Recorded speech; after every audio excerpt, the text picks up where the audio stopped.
Good afternoon, everyone. Welcome to today's Tech Tuesday. My name is Vanessa, and today we're going to be talking about personal security with Allie Balise, who's part of our security and identity team. Before we begin, I just wanted to let everyone know I am recording today's session. So later on today, you'll be getting a follow-up message from me with a link to the recording, as well as any helpful links that we bring up during today's discussion. Feel free to review that video whenever you'd like, or even share it with some of your colleagues who may not have been able to attend today. We also have everybody on mute as we are expecting quite a few people to join. We just want to prevent any distracting background noises. However, if you have any questions at any point during today's session, please feel free to put it in the chat and we'll stop whenever we can to answer any questions you might have added. I just want to remind everybody that October is National Cybersecurity Awareness Month, which is a big reason why we wanted to do this session today. So we hope that you learn some great stuff about securing your personal data, as well as see some of our messages that we've been sending out throughout the month about how to protect your information. So without further ado, I am going to hand it off to Allie. Thank you so much for joining us today. Awesome. Thank you so much for having me, Vanessa. Like Vanessa mentioned, happy National Cybersecurity Awareness Month to everyone. For those of you who've been with Weill Cornell for a little while, I'm sure you've noticed that every October we celebrate that here at ITS and encourage you guys to celebrate along with us. So today I'm going to be talking about personal security. So as mentioned in the description of the Tech Tuesday, we do a lot here at ITS to secure your data, your accounts, and your devices. But there's a lot that you can do on your own and also a lot that you can do for your personal devices, your personal data, and your personal accounts to keep them secure and keep your privacy safe.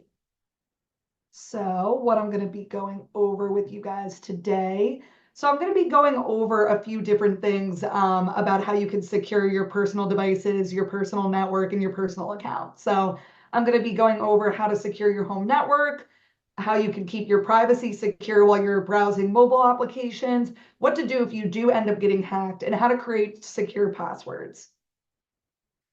So first off, it starts at home. Securing your home network devices and choosing a personal VPN are important steps to keep your data secure.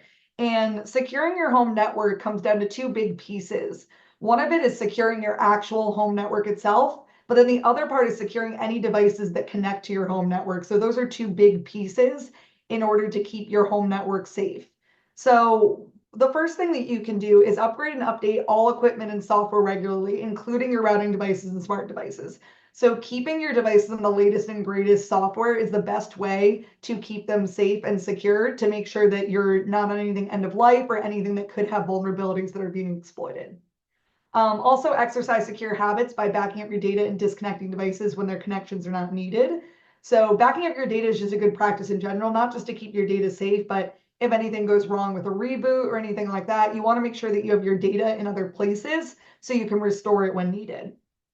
Limit your administration to the internal network only. So limit your administration to your internal network and disable the ability to perform remote administration on your routing device. So only make sure that network configuration changes can happen from within your internal network. And part of how you can do this is disabling universal plug and play. And these measures help to close holes that could enable a hacker to compromise your network. Another less technical approach that you could take that seems kind of silly is placing your router in a central location. So this can reduce how far a signal travels outside your home. So your router can broadcast your wireless signal pretty far. And especially if you're in an apartment, sometimes that can accidentally cast it to your neighbors next door. Even if you're not in an apartment, you're just at home and you have a house, it can broadcast it to people outside. Or if it's really strong, it sometimes can't even reach your neighbors. So if you place it in a central location in your house, it can reduce how far the signal travels outside your house. And it can also make your connection stronger throughout your house. So if it's in your main central area in your house, if you go to the kitchen, wherever, it can actually make it a little bit easier to get the signal if you make sure that it's in a central location. Another thing to do, and I know we talk about passwords a lot, but creating a strong Wi-Fi password and changing it often. So avoid easily guessed passwords and passphrases such as your name, your birthday, phone numbers, or any other common information. Even though simple Wi-Fi passwords make it easier to remember them, it also makes them easier to guess. Especially if you leave your Wi-Fi password the same as the default, it's a good idea to change that just to make things more secure and make it easier to remember. Consider keeping the password in a password manager as well. I know we try to stress password managers here to keep your passwords safe and keep them long and secure, but also reduce the amount of passwords you need to remember. So this can be done for your Wi-Fi password as well. Also make sure to change the default router login credentials. So not just your default Wi-Fi password, but also your router login credentials.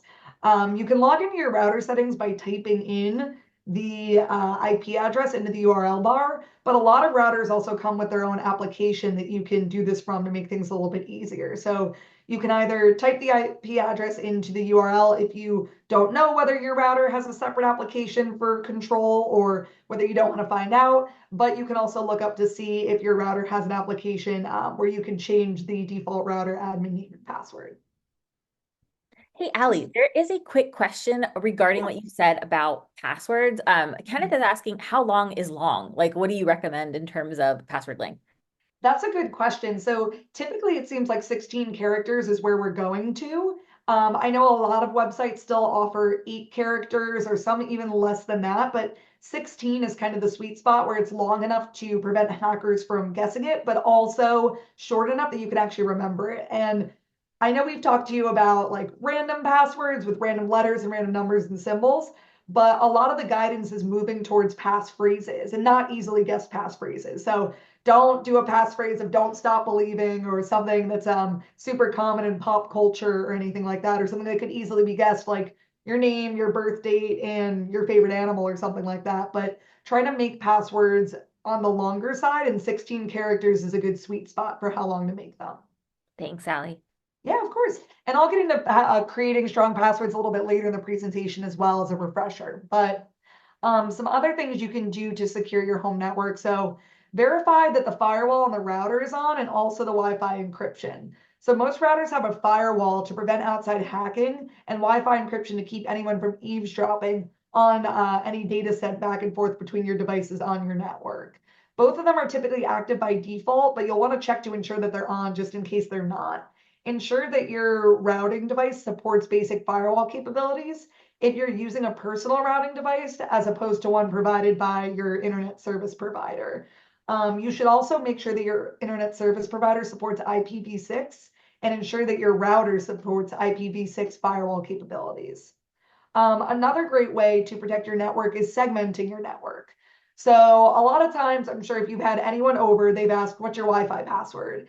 And although you want your guests to be able to use your Wi-Fi while they're at your home, you don't want them to really have the same connection that your computer, your smartphone has access to, just because then you're responsible for any internet browsing or applications that are downloading while they're at your home that could potentially be malicious. So it's a good idea to create a separate guest network for visitors.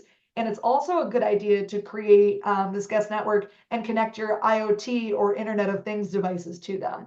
So I'll get into what IoT devices are a little bit later, but it is a good idea to have this network segmentation just so you don't have someone who's stopping by your house for the day having the same access that your laptop with all of your personal data has. Consider using a personally owned routing device instead of the modem or router provided by your internet service provider. So they may provide one for you as part of your service contract, but to maximize your administrative control over your network, it's a good idea to have one that you've purchased yourself instead of the one that's provided by the vendor. Also, turn on automatic updates for your routing devices. So doing this makes sure that you're protecting against vulnerabilities and you're getting the latest security patches. So a lot of this advice is similar to what you would do for your laptop or desktop, but definitely make sure that your routing devices have automated automated patching turn on, and also to replacing your routing devices when they're end of life, similar to when your smartphone or your computer is out of support. You should also be updating your routing devices when they are out of support as well. So another thing that you can do to keep your network safe is implementing WPA3 or WPA23 on your wireless network. So this is Wi-Fi protected access 3 or Wi-Fi protected access 2.3. So if you have devices that don't support WPA3, enabling WPA23 actually allows those older devices to connect, but if WPA3 is supported, then it's automatically switching to that. So it's a good idea to have that enabled just so Any of your devices that do not support WPA3 can still connect, but those that do are connected more securely. Safeguard against eavesdropping. So your home assistants, your Alexas, your baby monitors, things like that, anything that's listening to you, unplug it when it's not in use. Just because if a bad actor gets access to that, even when you're not engaging with it, it still might have the microphone turned on and they might be able to hear your conversation. And the last thing on this slide, scheduling frequent device reboots. Again, similar to your laptops, smartphones, desktops, scheduling frequent device reboots can make sure that your devices have the latest security patches and are a good refresh to do to keep your home network safe. So I do see a question in the chat about how do you create a separate guest network. I think it depends on what type of Wi-Fi you're using and your internet service provider, but I can send out some helpful links after the Tech Tuesday to get you guys started. So if there's no other questions on this slide, some more tips about securing your home network. So leverage security software. Like I mentioned in the beginning, it's not just your home network that needs to be secured, but anything connecting to it. So your desktops, laptops, and smartphones on your network could be a risk. So make sure that they're up to date, they're encrypted, they're getting patches, firewalls are enabled, and any other security practices that you know you need to do. Make sure your desktops, laptops, and smartphones that connect to your home network align with that. Limit use of the administrator account. So on your desktops and laptops, you have an administrator account, and this contains a lot of elevated access. The highly privileged administrator account can access and potentially overwrite all files and configurations on your system. So you're going to want to limit the access of that, especially if you share your computer with other members of your household. Make sure to create regular user accounts so that you or anyone else who uses the computer can use their own user account to do things like browse the internet, watch videos, and stuff like that on the user accounts. And so you're not using the admin account all the time. And in general, exercise secure user habits to minimize ransomware risks. Like I said before, back up your data you can back up your data to cloud services like OneDrive or also on external drives. And just in general, avoid links that look sketchy, avoid going to websites that are sketchy, just exercise secure user habits when you're on your home network because you don't want to introduce any malicious code into your network that could infiltrate other devices. Also ensure your confidentiality while you're working at home. So use a VPN to securely connect to sensitive Wall Cornell information. The VPN we offer for Wall Cornell is AnyConnect. So make sure to use that when you're connecting to sensitive Wall Cornell information. And if you're connecting to other Wall Cornell services, such as websites and cloud-based office apps, be sure that it's also through a secured tunnel. You can do this by checking for a lock icon on the web browser's address bar to make sure that your connection is secure. So on the topic of VPN, like I said, we offer AnyConnect here at Wall Cornell for Wall Cornell work and school purposes. But for personal VPNs, Comparatech did a test of the best personal VPNs of 2024. So they ran 5,000 tests across 300 plus VPNs, and they checked privacy and security features, performance for tasks like streaming and gaming, and they also performed regular VPN speed tests from various locations around the world. And they even read through the small print of 140 different VPN logging policies to make sure that there wasn't any glaring negative factors in any of these privacy policies. So in summary, their tests for all of these different VPNs were security and privacy credentials and features, speed and reliability for streaming and gaming, an easy to use interface, active and responsive customer support, great value for money, and extensive device compatibility. So compatibility with PCs, Macs, mobile, smart TVs, etc.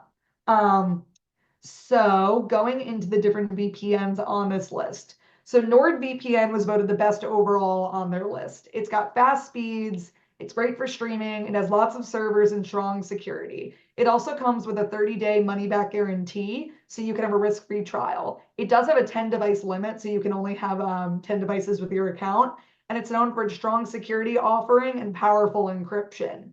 So you could have 6 simultaneous streams with NordVPN, and it offers one of the best value plans in the market. So Surfshark was voted the best VPN if you're on a budget. It's the cheapest VPN on this list. It's got servers in 100 countries, and it allows unlimited simultaneous connections. So it's a bit of a newer provider in the space, but it competes with its more established rivals at nearly every level. So it's probably the best bang for your buck VPN on this list. CyberGhost is a great beginner's VPN. It's a great option for novice users who want all the benefits of a powerful VPN when it comes to speed and security for a low cost. It's got more than 9,000 servers in 90 plus countries, so you should have no trouble getting a speedy, low latency connection wherever you are in the world. You can even connect up to 7 devices at a time. Private VPN is another good option. In the name, it's a great VPN for privacy and security. So it's a newer VPN. It's got great speeds and it really excels at accessing streaming content such as Netflix.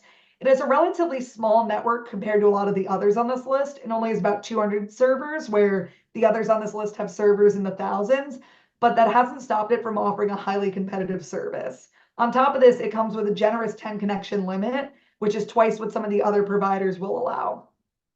Hotspot Shield is another good free VPN pick. It's a secure VPN that's good for streaming with free and paid plans. It's a solid option for people who want a VPN that just works. It's got up to 5 simultaneous connections, and there are no bandwidth or speed limits on the paid versions of Hotspot Shield. So private internet access was voted the best VPN for Linux users. So it's great for users that want to fine tune their VPN to their needs. It has lightweight, highly customizable apps that let you adjust encryption and network settings, and it keeps no logs and can handle most day-to-day tasks without any issues. And the last VPN on Comparitech's list of the best personal VPNs of 2024 is Windscribe. So it's a versatile VPN to cover all your devices, and paid users can use Windscribe's novice-friendly apps to stream and browse securely on an unlimited number of devices. So it's a Canada-based VPN provider that has both free and paid plans. The free version does get you 10 gigabytes of data per month, and whether you're a free or a paid user, Windscribe won't record any identifying logs and keeps your data safe with strong encryption. I do see another question in the chat. So if you have a VPN, do you also need an antivirus? The answer to that question is yes. Even if you have a VPN, you should have an antivirus installed and turned on any of the devices that you use. So even though a VPN is great, an antivirus is also great. So you should use both of them. Moving on to the next slide, if there's no other questions on the personal VPN recommendations. So I mentioned IoT devices or Internet of Things devices briefly when securing your home network. IoT devices are things like your Google Nest. So they're smart devices that you can connect in your home, and securing them is a big part of securing your home network. So similar to laptops, desktops, and smartphones, upgrade these to a modern operating system and keep them up to date. You should also be aware of vulnerabilities and download and install patches if you're able to. One thing about IoT devices that's different from desktops, laptops, and smartphones is a lot of them don't have the ability to have some of these security features like encryption. Some of them don't even have the possibility for passwords. So it's really important to do your research on them and make sure any security features that are available are enabled. So if your IoT device does allow for passwords and multi-factor authentication, enable it. And it's a good idea to keep your passwords for your IoT devices in a password manager, similar to what I recommended for your wireless network password as well. Unplug devices when not in use. Like I said before, some of these devices, if they get infiltrated by a bad actor and they have microphone or camera settings, they could be listening to you or recording you while you're not even using them. So definitely unplug them when they're not in use. And review privacy agreements of the applications that control the IoT devices, and review any privacy statements from the companies that manufacture these IoT devices. You want to make sure that you know about the privacy policies before purchasing a device from them, and opt out of the data sharing if you're able to. Things like your Google Nest collect a lot of different information about you and your home. So you want to try to limit as much of that data that gets shared with the parent company and any advertisers if you can. If you're using an IoT device for Wall Cornell purposes, make sure that you submit a request through ITS to get it set up and reviewed properly. So that's less applicable to your home network and more applicable to if you work on site, but definitely make sure you fill out an IoT request through us if you have an IoT device that you'd like to set up for Wall Cornell purposes. Also make sure the network that the IoT device is connected to is secure. So the tips that I gave you before for your home network, Make sure those are all set up before connecting your IoT device at home. And if you're connecting your IoT device at work, make sure that you submit a request form through ITS to get your IoT device reviewed. So, aside from securing your home network, another thing that you can do to keep your data safe is making sure that you're aware of your application privacy settings. So, keep your personal information safe on social media and other mobile applications. So social media is something that we all use quite a lot, as evidenced by this graphic here on the right. Unfortunately, these statistics weren't reviewed in the same unit, but the MAU stands for monthly active users, and the ADV stands for potential ad reach measured in monthly active accounts. So as you can see here, Facebook, YouTube, WhatsApp, Instagram, all of these have over have 2 billion or over 2 billion users per month. So a lot of us use social media and a lot of us use it often. So in order to stay safe on social media, you should really limit what you post on your social media accounts and also what information you give social media platforms. So when you're signing up for social media platforms, they'll ask you a lot of different things such as your name, your birthday, your contact information. Definitely try to limit what you give social media providers when you sign up for an account and only give them the minimal information needed to create the account. It's even a good idea to create a dummy email for these social media accounts that you don't use for anything else, just in case there is any compromise. And be careful in general, too, who you're accepting on social media. You never know who's following you on Instagram if you're not private. And on Facebook, be careful of who you accept a friend request from, because they could have a lot of information at their hands about you, your family, and your friends. So definitely try to make sure your social media accounts are on the most private setting possible, and also be wary of who you accept as a friend or follower. Make sure your privacy and security settings are up to date on social media as well. And this includes your location settings. So a lot of social media will ask to use your location, especially if you're using it on a mobile device all the time. Limit that to only while using the app, and maybe even limit that to not at all. So definitely make sure that your privacy and security settings for each social media outlet you use are up to date. And review policies in terms of use. A lot of these social media platforms could be collecting data about you, and you should really review their terms of use to see if it's worth it to use the platform or not, depending on what kind of data they're collecting and might be using. And opt out of data sharing where possible. I know I mentioned this before for your IoT devices and devices on your network, but opt out of data sharing on social media where possible as well. Social media providers do collect a lot of information about what you browse, and they use that to target ads towards you. And even though that might direct you to some products that you'd like to use, you still don't want them to have that much information on you. Also, for social media accounts, don't reuse passwords. So don't use the same password that you use for Facebook, YouTube, WhatsApp. Don't reuse passwords in general, but also if you use a password for Facebook where you post about, your dog often, your password is your dog. Don't use that same password for other social media accounts that you have. And when possible, use two-factor authentication. I know Facebook and Instagram both offer two-factor authentication for logging in, so enable that where you can when you're using social media. I do see some questions in the chat. Can you have a private VPN without interfering WCM connection while work from home? You should really use AnyConnect while you're logging into all Cornell resources, and then use the personal VPN for when you're doing something on your personal time. Using two VPNs at once could sometimes cause performance delays and isn't really necessary. But when you're looking at Wall Cornell work, definitely use or Wall Cornell School, use your AnyConnect VPN, and then use your personal VPN when you're performing personal activities. And another question I see in the chat is, it safe to accept the Google suggested passwords? So it is safe to accept the Google suggested passwords. It's probably best to come up with your own, just because at least what I've noticed is a lot of the Google suggested passwords are a string of numbers, letters, and symbols, where a lot of security guidance is really moving towards those secure passphrases as opposed to passwords. So the passwords that Google suggests is normally all one line, a bunch of letters, numbers, and letters, numbers, and symbols, where passphrases are typically a few different words with a space in between. So they're a lot more difficult for hackers to guess. So I'll get into passwords a little bit more in the presentation, but both those questions about the private VPN and passwords are good questions. If there's no other questions on this slide.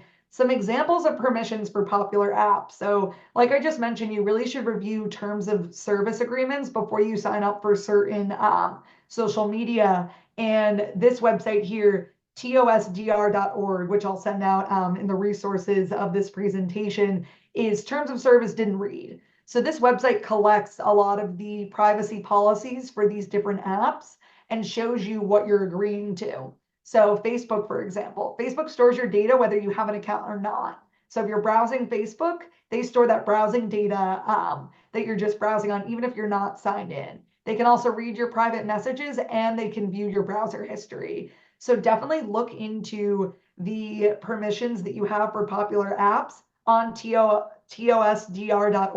or even to just reviewing the privacy policies on the actual social media or other websites privacy policy pages. So we've talked a lot about social media, but in general, you should be careful with any mobile applications that you download.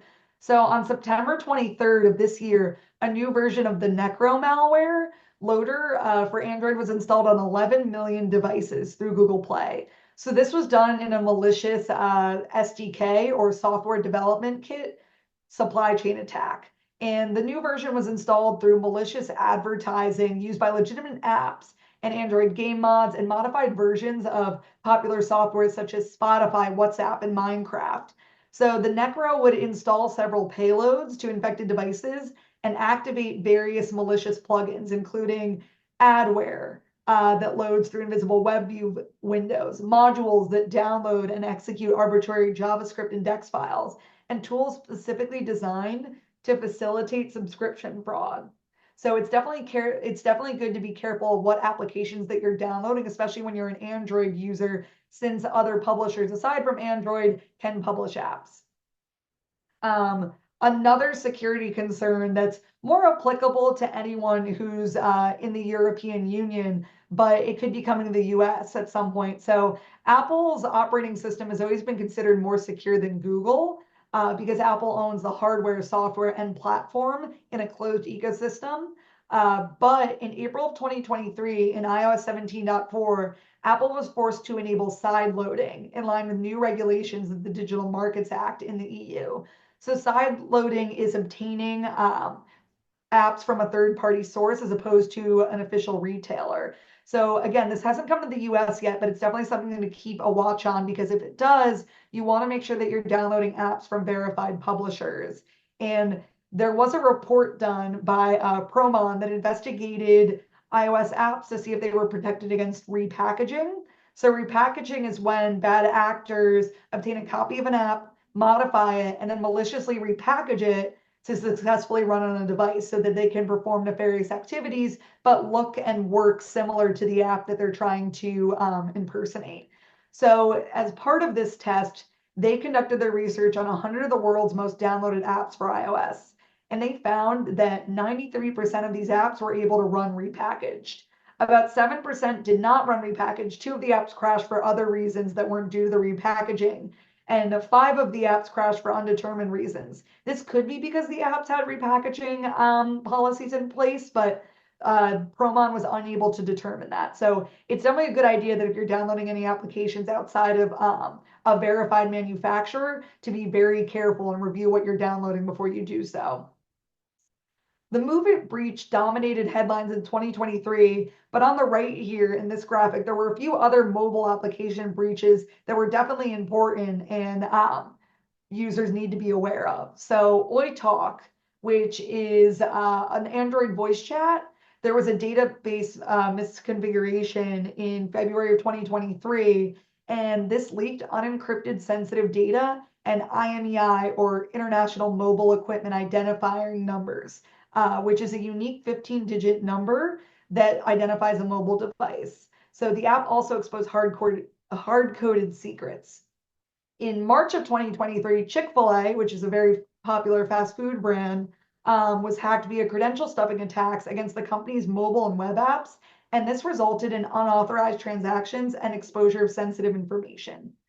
Shein, which is a popular fast fashion brand, Microsoft researchers discovered that an older version of the fast fashion brand was susceptible to vulnerabilities in March of 2023, and that this older version accessed the clipboard of Android users and transmitted the contents of the clipboard to a remote server. Hot Topic is another fashion mobile brand or a fashion brand with a mobile app, and they fell victim to a credential stuffing attack that revealed customers' rewards account and other personal information. And then lastly, Universal TV Remote suffered a breach in November 2023, where a Firebase misconfiguration in the Universal TV Remote Control Android app could have potentially leaked the data of 100 million of its users. Um, so I see quite a few questions in the chat that I want to quickly look at before I move on. If we visit a country where this was enabled, will our iPhone be impacted? That's a really good question. I don't believe so, but let me look into that and send a follow-up on that. I don't think it will be impacted, but let me double check on that because I could be wrong. But I do just know that from a law perspective, it's enabled in the European Union, but not in the United States. Does WCM provide antivirus for personal laptops for remote workers? We do not. We have recommendations for personal antivirus, but we do not provide personal antivirus. We do not provide antivirus for personal devices. Oh, What Allie, was this? if you don't mind, I can add to that. Nadine, we do have a partnership with a service called On the Hub, and that gives you discounts to personal software, provided that you make an account with your Weill Cornell email address. So that is one solution, and I'll put that link in the chat so that you can look. There is antivirus software as well as other software that you can download for your personal device at a discount. Sorry, Allie. No, no problem, Vanessa. Thank you for clarifying that. Because I was trying to address some of the other questions too. Is there a specific symbol or note to look for to confirm an app is verified on Android or iOS? That is a great question. Unfortunately, there is not. The best thing to do is to download apps from the Google Play Store and from the Apple Store, and also look that the publisher is Google or Microsoft or Apple, but there's no kind of signifier in the app name that would determine whether or not it's malicious. I think I'm caught up on the questions, and thank you, Vanessa. I saw that you posted the on the hub in the chat. So continuing with mobile application security and privacy. So there are a few things that you can do to protect yourself aside from making sure that the apps you're downloading are not malicious. So you can check the application permissions. In iPhone, you can go to settings, privacy and security, and look at the app that you want to check and see the list of permissions that this app has been granted. And then you can change those. A big one of these is location services. A lot of apps request to have your location at all times, but a lot of them don't need your location at all times to function. So it's a good idea to opt out of that completely, or even only opt into when you're using the app to have your location services shared.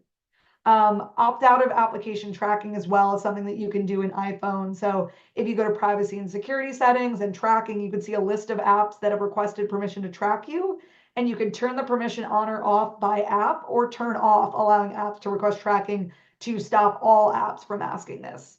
You can also review application privacy by going to settings, privacy and security, and your app privacy report to see how apps are using the permissions that you granted them. You can also change photo permissions. So if you go to your settings in your photos, you can select the permissions option to see what apps have been accessing your photos and which photos they've been accessing. You can even let apps only access certain photos and not all of your photos. Use parental controls as well. iPhone does offer parental controls. So if you have a child and you want to make sure that they're not downloading anything malicious by accident, or potentially doing anything that could leak their data, you can use parental controls. And you can also use safety check by going to settings, privacy and security, and safety check and manage sharing and access to stop sharing information with other people. In Android, you can also do a lot of these steps to control your app privacy. And Android differs a little bit by model, but Android users can manage app permissions in a few different ways. So by application, by the permission type, and for Google Chrome. So you can select the app you want to change in your settings and tap permissions to see the app's permissions and change them as desired. Or you can go to your security and privacy settings in Android and tap the permission manager and then select a permission type to see which apps have the permission, and then change them as you desire. Google Play also offers Google Play Protect, which checks your apps and devices for harmful behavior. It isn't enabled by default, so just double check that it's on. But if you didn't do anything to disable it, it should still be on. You can also turn your ad privacy features on and off on Android. So there's a few different policies that you can turn off. So you can turn off recommended ad suggestions. So Android keeps tally of ads that you see that you may like, and you may see these ads based on different browsing habits that you have, and you might see them as you continue to use other apps on your device. So if you're using one app on your Android, you might see ads related to that app on another app on your Android. So you can block some of these settings, and once blocked, any associated ad suggestion data will be erased. So Android does erase some of your ad suggestion data, depending on the suggestion. They sometimes erase it every 3 to 4 weeks, but you can also turn this off completely if you would like. And Android automatically resets permissions for apps that you haven't used in a while as well. So in general, regardless if you have an iPhone or an Android, there's a few different things that you can do just to make sure that you're being safe and secure and keeping private on your mobile devices. So delete apps that you no longer need. If you if you downloaded an app for a one-time use, definitely delete it when you're done. And if you only need to use an app once or twice, it's a good idea to use the browser version as opposed to actually downloading the app. And think twice before you do download a new app. Apps outside of the Google Play Store or Apple's App Store tend to be riskier. And review your permissions and limit only to what is required for apps. So opt out of app tracking. Also look at your location and photo services and make sure that apps are not accessing your location all the time or all of your photos if they don't need to be and if you're not comfortable with it.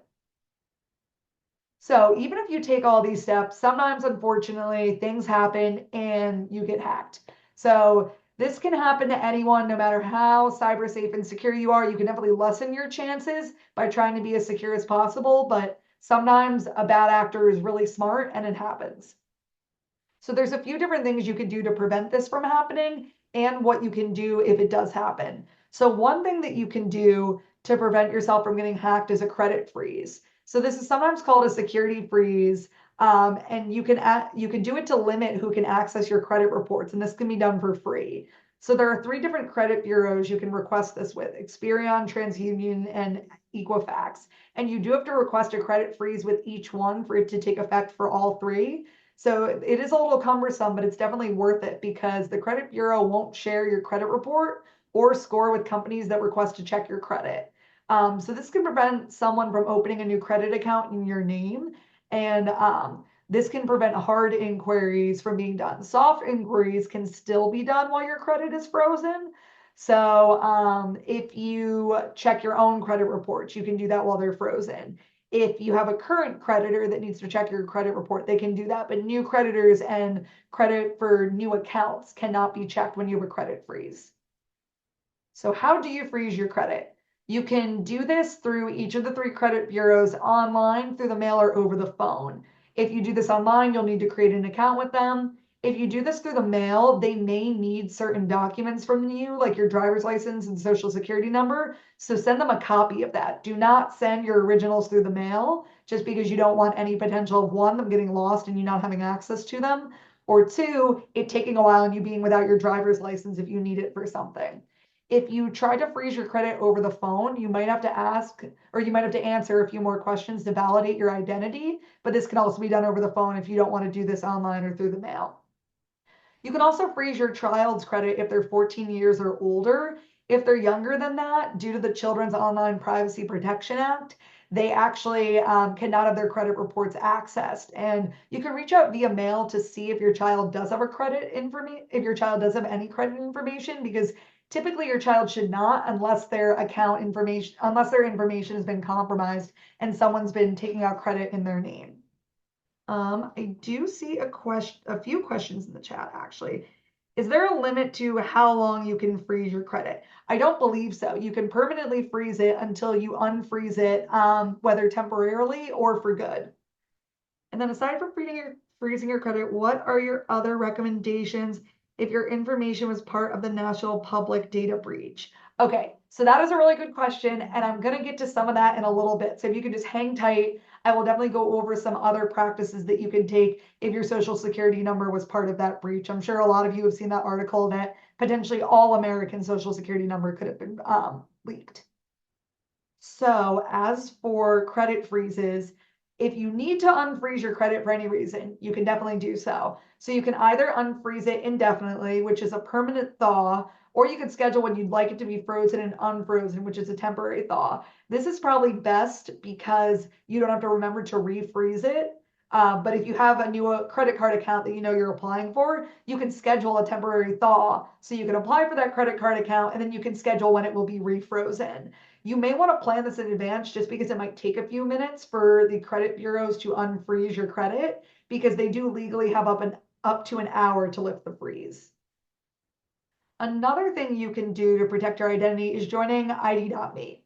So they advertise themselves as one identity, one wallet, and they help individuals securely prove their identity online. So you can verify your identity with ID.me once, and then you just create this one login, and you can log into 16 different federal agencies, 30 states, 56 healthcare organizations, and more than 600 consumer brands. So you can just verify your identity once and create this one login to still authenticate to all of these different organizations. And this is a really useful thing to have if you need to prove things that you belong to certain communities like veteran status or that you're a nurse and certain things that could get you discounts or could get you special benefits. So by using ID.me, you only need to verify your identity for these agencies once. So you can see exactly which data you've shared with which websites and revoke access if you choose, if these websites do accept ID.me. And you can make updates that will disseminate to the other applications that ID.me is logging into for you. So ID.me also practices data minimization. So what that means is if you fill out all of your information on ID.me and then you're signing up for an account through ID.me on a different website, like maybe a consumer brand, they will only share with that consumer brand what is needed to create the account. Similar to what I just mentioned for social media accounts, they might ask you for things like your birthday and your gender, but ID.me will only share the required fields to sign up for that account. So even if they have more information on you than is required to set up the account, they won't share it with that provider unless you authorize so. And like I mentioned before, it can help you prove your status in certain groups and occupations, like being a nurse, a teacher, etc. So if you do happen to get your identity stolen, the very first thing you should do is go to identitytheft.gov. They have a recovery checklist that can be personalized by what kind of identity theft that you've encountered. So if you fill this out online, they can actually track your status as well. So they'll give you a personalized recovery checklist and you can track the identity recovery steps that you're taking. So if you don't go through the customized recovery checklist process, identitytheft.gov recommends calling the companies where you know the fraud occurred first. So call them and explain the situation and then ask them to freeze your accounts. So no one will be able to add a new charge unless you agree. Also, change all of your logins and passwords depending on the kind of identity theft that occurred. And you can place a fraud alert and get your credit reports. So you can reach out to one of the credit bureaus for free 1 year to get a free fraud alert if your identity has been compromised. So not similar to the credit freezes where you have to contact each bureau. You can contact one of the bureaus and legally they must contact the other two to get this free fraud alert for you. So if you haven't already, report the identity theft to the FTC at identitytheft.gov. Like I mentioned before, if you go to identitytheft.gov first, they do have a customized checklist that you can use based on the identity theft that occurred. But if you'd rather call the companies first, then you should also report the identity theft at identitytheft.gov to make sure that you have this complaint filed with the FTC. You might also choose to file a report with your local police department. Identitytheft.gov has links to see where your local police department is, and they have a lot of links to place the fraud alert, to contact these credit unions, and things like that. So some other possible steps depending on what identity theft occurred. So reporting a misused social security number. So you can apply online to get a free replacement card if your card was lost or stolen. But if you think someone else is using your social security number for work, you can review your social security work history by creating an account at socialsecurity.gov-my or /my account. And this URL will be sent out with the resources, and I'll send out any of the other URLs that I mentioned. But you could also create an account with E-Verify. So E-Verify is an online system that lets employers verify that you're eligible to work in the United States, and also lets you lock your social security number in the United States. So others can't use your social security number to get a job. And any company that uses E-Verify must verify your identity before approving your social security number as an employee of that institution. So if someone steals your identity and they accumulate some debts, you should write the debt collector within 30 days of getting a collection letter. And identitytheft.gov actually has sample letters that you can use to write debt collectors to let them know that someone stole your identity and you actually do not owe these debts. You also should make sure the debt collector sends you a letter stating that you don't owe the debt once you confirm with them that your identity was stolen. If your driver's license gets lost or stolen, you should contact your nearest DMV branch to get a new one and report it. The state might flag your license number in case someone else tries to use it, or they might suggest that you apply for a replacement license. So if you report it to the DMV as soon as it happens, depending on your state, they can flag your license. So if there's nefarious activity, they're aware of it. So in the worst case scenario, clearing your name of criminal charges. If someone's impersonating you and they've acquired some criminal charges, you should contact the law enforcement agency that arrested the identity thief, and you might need to check the court records to find out what the charges they were committing under your name. So you might have to go through some steps to verify your identity after the thief has taken your identity and committed a crime. And you also might need to collect all of the records under the imposter while they were impersonating you. So if you reach out to law enforcement, you should get a clearance letter or a certificate of release to declare your innocence to show that this person was impersonating you when they committed the crimes. If you do get a clearance letter or certificate of release, keep this with you and write down who you contacted and when, just so you have proof that you were not the actual one who committed this crime. Unfortunately, you might still need to get a lawyer involved. So you can contact your state attorney general and ask if your state has an identity theft passport, which is a tool that you can use to resolve financial issues related to identity theft, or you can reach out to the American Bar Association to help you find a lawyer. I do see a few things in the chat, so I just want to make sure that there's no questions. Oh, wow, someone got their identity stolen. I'm very sorry that happened, Eileen. I'm glad that you did all these things suggesting you were able to recover it, but that's very scary, and I'm sorry you had to go through that. I do see another question just came in. I recently purchased a new cell phone. I wound up switching to prepaid. Is it safe to give that info to a cell phone carrier? It's definitely it's definitely not safe to give your personal information out to a lot of different companies. So if you can avoid giving your social security number to your provider, you should try to. But if they're asking for it and you absolutely must provide it and you don't have a prepaid phone, then you might still have to give it to them. Again, the less companies you give your social security number out to, the better. But if you must give it out to your provider, then you have to do it, unfortunately. There's no questions on this slide. A few other things, if you get your identity stolen by account. So if someone steals your identity and tries to open a utilities account for cable, electric, water, or anything similar, contact the service provider and tell them that someone stole your identity and ask them to close the account. You can also contact your state public utility commission and explain the situation. If someone steals your identity and opens up any phone plans, contact the National Consumer Telecom and Utilities Exchange, or NCTUE, and request your data report from them. So the data report is a record of all telecommunication, pay TV, and utility accounts reported by exchange members. And this includes information about your account history and also including payments. So you can review this to see if there's anything that you don't recognize.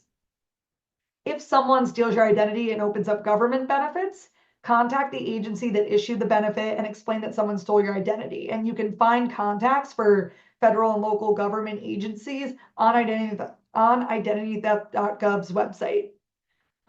If someone opens a checking account in your name, you can order a free copy of your check system report, which compiles information about your checking account. So you can go to checksystems.com, or you can contact them via phone, which I have their phone number and their website in the resources page of these slides, and you can request your checking report. If someone's writing bad checks against your account, you should contact your financial institution, ask them to stop payments on stolen checks and close your account.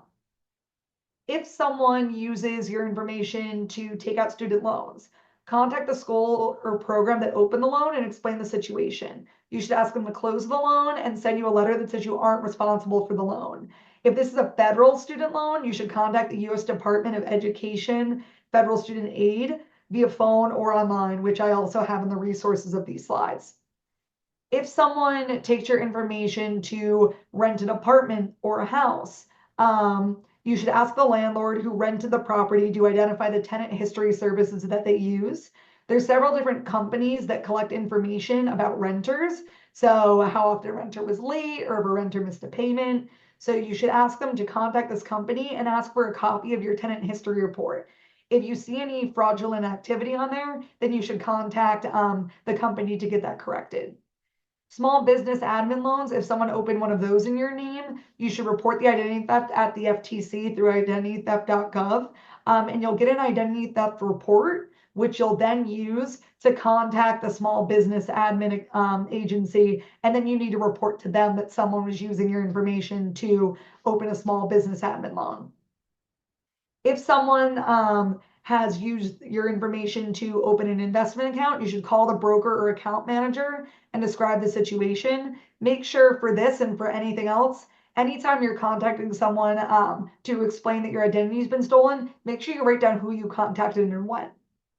If someone filed bankruptcy in your name, you should write to the U.S. trustee in the region where the bankruptcy was filed and describe the situation and prove your identity. Then the U.S. trustee program will refer a case of suspected bankruptcy fraud to the U.S. attorneys for possible prosecution. And again, in this situation, you might want to reach out to the American Bar Association or your local legal services provider to find a lawyer.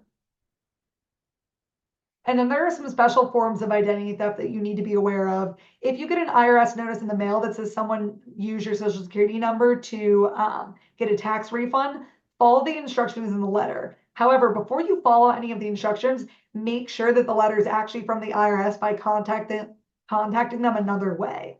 And if they said that you were paid by an employer you don't know, send a letter to that employer to let them know that this was tax identity theft. If someone compromises your child's identity, like I said before, you could place a credit freeze for your child. And if your child's a minor, you're going to need to reach out via phone or mail, since any child under 13 does not have online records of this. If you suspect that someone's been using your information to get medical services, you should contact each doctor, clinic, hospital, or insurance provider where the thief may have used your information and ask for copies of your medical records to see if there's anything amiss. If any of these providers refuse to give you copies of the records to protect the identity thief's privacy rights because they don't think that they don't know that they can't confirm that your identity was stolen and they're trying to protect this person's privacy, then you should contact the person who's listed in the notice of privacy practices on the patient representative website or the provider's website. They should have a page for this. And then legally, they will have to give you the medical records that the identity thief was using. Before I move on to the next slide, how do you know if an account or loan or file has been opened, made in your name? Are there any preemptive measures? So some of what I've been going through are preemptive measures to make sure that there are no account or loan or files in your name. If you check your credit reports, this should be on there, but a lot of these preemptive measures can prevent that and the credit freeze too. So if anyone wants to get a loan and needs credit, if you have your credit frozen, they can't do that. So a lot of these measures I've been talking about can help combat that. So going into the data breaches, so social security number, which I know we're all aware of based on the news that's come out recently. So if a company is responsible for exposing your information and they offer you free credit monitoring, you should take advantage of it. So you can also get your free credit reports from annualcreditreport.com. And you should check these for any activity that you don't recognize. So for social security number, I know that a lot of people are concerned about the news that came out. So you should go to annualcreditreport.com to check your information and see if anything's amiss. And like I mentioned before, consider placing a credit freeze. And if you decide not to place a credit freeze, at least consider placing a fraud alert. If your online login or password is compromised, log into the account that was compromised and change your password immediately. And if you can, you should change your username. Like I mentioned before, you shouldn't reuse passwords in other places, but if you do and one of your accounts was compromised, change that password wherever you reuse it as well. If your debit or credit card information is leaked, you should contact your bank or credit company to cancel your card and request a new one. And make sure you review your transactions regularly so that there's no fraudulent, to make sure that there's no fraudulent charges. If your bank account information is exposed, you should contact your bank to close the account and open a new one. And also, similar to credit and debit card information being exposed, review your account to make sure that there aren't any fraudulent charges and review your account regularly. If your driver's license information is leaked, you should contact your nearest motor vehicle branch to report a lost or stolen driver's license. And like I mentioned before, if your driver's license gets used in identity theft, the state may place a flag on your license if you've contacted them to let them know that this breach occurred. And if your child's personal information gets leaked, you should perform similar steps to if your child's information was stolen. So requesting a credit freeze for your child, finding out if your child has a credit report, and also if the credit bureau has a credit report for your child, the credit bureau will send you a copy of that report. And most children should not have any credit reports unless there's been nefarious activity. So if they do end up having a credit report for your child, you know that most likely nefarious activity has taken place.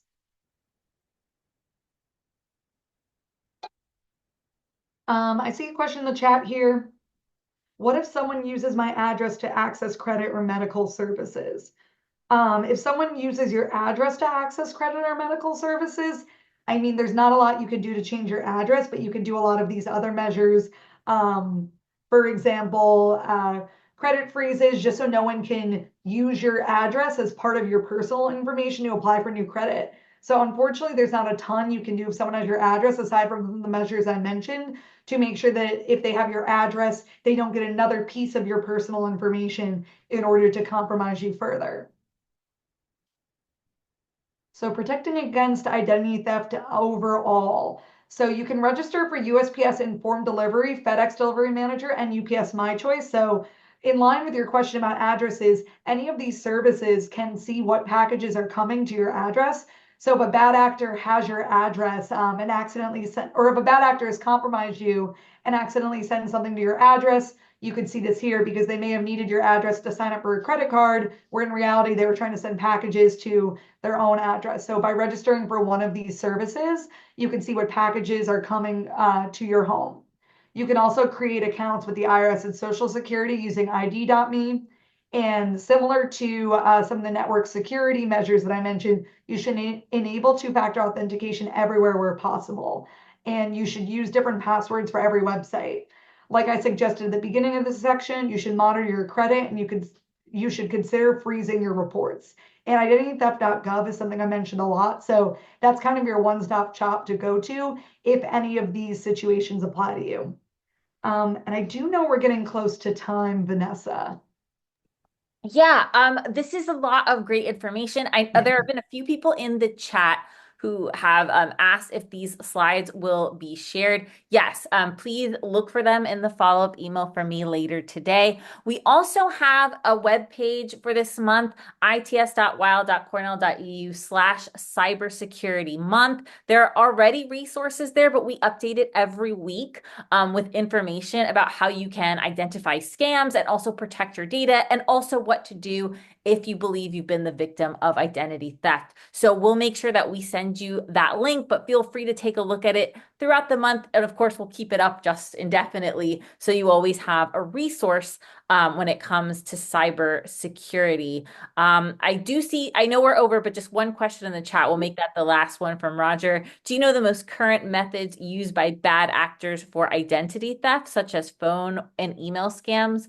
Also, are most occurrences happening within the US or in other countries?